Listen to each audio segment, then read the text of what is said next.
নমস্কার বন্ধুরা, মঞ্জুশ্রী কিচেন চ্যানেলে সবাইকে অনেক স্বাগতম।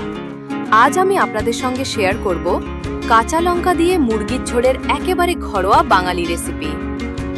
কম মশলায় তৈরি এই ঝোলের আসল স্বাদ আর গন্ধ আসে কাঁচা লঙ্কা থেকে।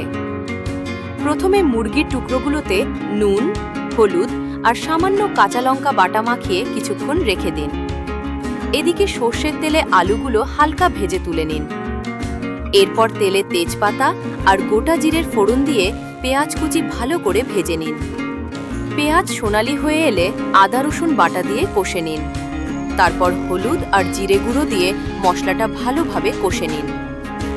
এবার ম্যারিনেট করা মুরগি কড়াইয়ে দিয়ে ভালো করে কষতে থাকুন। মুরগি থেকে তেল ছাড়তে শুরু করলে ভাজা আলু, কাঁচা লঙ্কা বাটা আর কয়েকটা কাঁচা লঙ্কা দিয়ে আরও কিছুক্ষণ কষে নিন।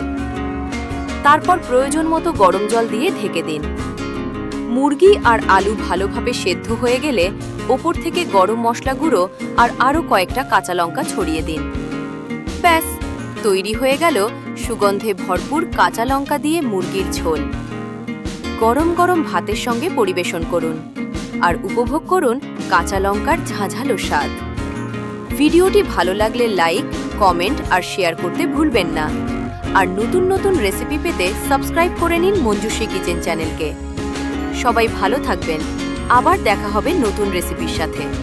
ধন্যবাদ।